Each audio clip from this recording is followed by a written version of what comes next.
विठ्ठलाचे हित वाहे माऊलीचे चित्त ऐसे कळवण्याचे जाती करीला भावीण प्रीती विठ्ठल विठ्ठल विठ्ठल विठ्ठल विठ्ठल विठ्ठल.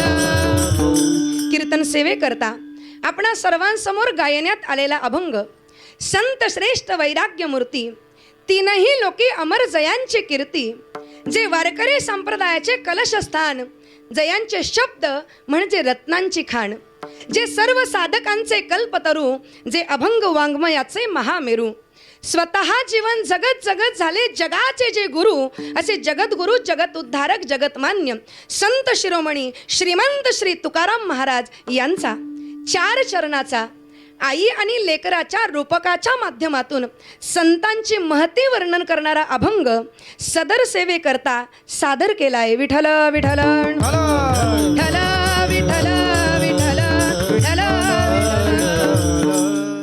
ज्या निमित्ताने ही कीर्तन रूपी सेवा प्रदर्शित केली जात आहे त्या निमित्ताचा परिचय करून द्यायचा असेल तर मी म्हणेल गोठ्यातील गाय घरातील माय अंगणासमोरील पवित्र तुळस मंदिराचे कळस त्या मंदिरातील देव त्या देवाचे देवपण त्या देवाचे सण त्या देवाचे उत्सव किंबहुना संपूर्ण जगाला हेवा वाटावा असे सनातन हिंदू धर्म संस्कृतीतील सण गणेश उत्सव नवरात्र उत्सव दसरा दिवाळी असे अनेक सण उत्सव ज्यांच्यामुळे आज तुम्ही आम्ही साजरे करू शकतो.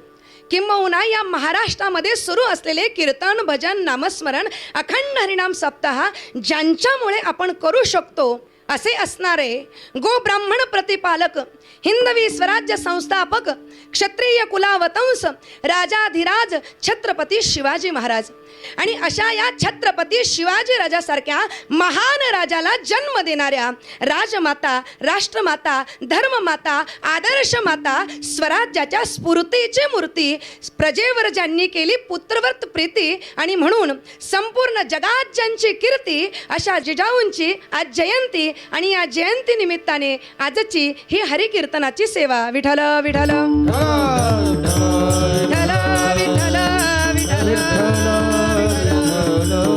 आणि या कीर्तन रूपी सेवे करता तुकाराम महाराजांचा अभंग आपण समोर गायलेला आहे आणि या अभंगातून जगद्गुरु तुकोबाराय मातेच्या महानतेचं वर्णन करत आहेत.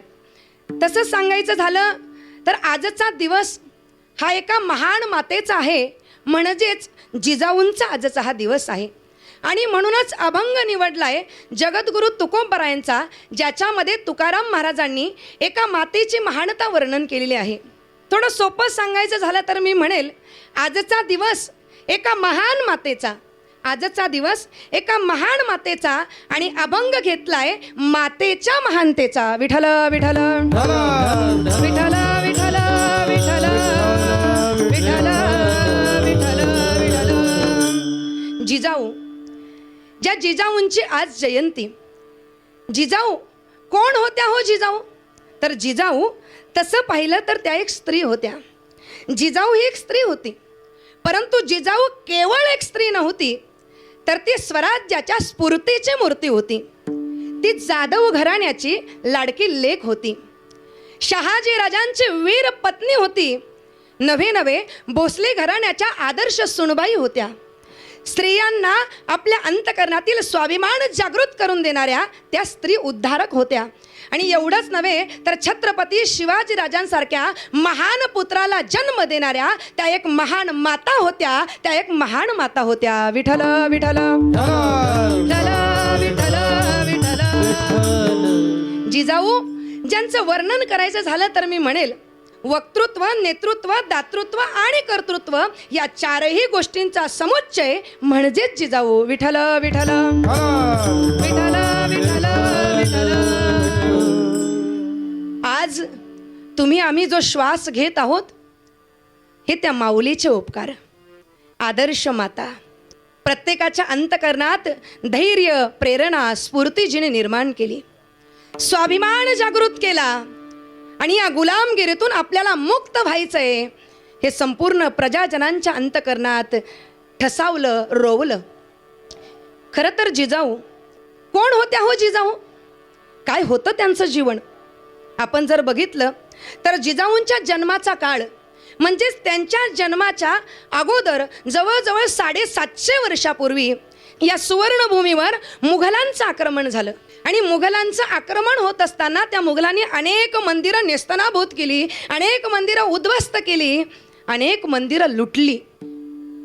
आणि असेच मंदिरं लुटत असताना त्यामधील मुलतानचं एक मंदिर, ज्या मंदिरामध्ये त्यांना 230 मण सोन्याची मनुष्यकार मूर्ती मिळाली. आणि एवढंच नव्हे तर त्या मूर्तीच्या खाली 1230 मण सोनं त्या ठिकाणी त्यांना मिळालं. आणि इथूनच या सुवर्णभूमीच्या दुर्भाग्याच्या काळाची सुरुवात झाली. हळूहळू मुघलांची आक्रमणं, यवनांची आक्रमणं, परकीयांची आक्रमणं या भूमीवर वाढू लागली. एक नाही, दोन नाही, अनेक वेळा आक्रमणं झाली. अशा प्रकारे दुर्दैवी अवस्था होत होती, परंतु याची कुणाला जाणीव नव्हती. या गोष्टीबद्दल, या वातावरणाबद्दल, या घटनेबद्दल कुणाला राग येत नव्हता, की कुणाच्या अंतकरणात द्वेष निर्माण होत नव्हता, की कुणाला या गोष्टीची चीड येत नव्हती. अहो, प्रतिकार करणं तर फार दूरची गोष्ट राहिली, परंतु आपण गुलामगिरीत आहोत हेच कळत नव्हतं, याची जाणीव अंतकरणात राहिली नव्हती. तसं पाहिलं तर काय कमी होतं या भूमीमध्ये? या भूमीमध्ये शौर्य होतं, धैर्य होतं, पराक्रम होता, सामर्थ्य होतं, पण तरी सुद्धा अशी अवस्था का झाली? या भूमीमध्ये धैर्य होतं, शौर्य होतं, पराक्रम होता, सामर्थ्य होतं, तरी सुद्धा अशी अवस्था झाली. त्याचं कारण मन मात्र गुलाम झालेले होते, मन गुलाम झालेले होते. आणि हळूहळू ही यवनी बादशहा आक्रमण वाढवत गेली, परंतु आमची लोक मात्र गुलामगिरीतच जगत राहिली. ते बादशहा स्वतःला म्हणून घ्यायचे, परंतु ते बादशाह होत होते का? नाही महाराज. ज्यांचा जन्म या भूमीमध्ये झाला ना, ते इथले भूमिपुत्र, ते इथले खरे राजे होते. ते इथले खरे राजे होते, परंतु ते मात्र बादशहाच्या दरबारी जाऊन कुर्णिसात घालायचे, म्हणजेच जी हुजूर करून मुजरा घालायचे. आणि त्या मुजऱ्याच्या बदल्यात त्यांना काय मिळायचं? त्या मुजऱ्याच्या बदल्यात त्यांच्या पदरात छोटी मोठी मनसबदारीची भीक घातली जायची. अहो, इथला हा मनुष्य, इथला हा भूमिपुत्र हळूहळू दिवसेंदिवस त्यांचा गुलाम होत चालला. जिजिया कर लादण्यात आला. कोकणामध्ये जकाती हिंदुवाणी नावाचे कर लादण्यात आले आणि ते कर इथला मनुष्य मुकाट्याने भरत होता. ते कर आम्ही का भरायचे? कशा करता भरायचे? तो कर का आकारण्यात येतोय? हे प्रश्नही आता अंतकरणात शिल्लक राहिले नव्हते.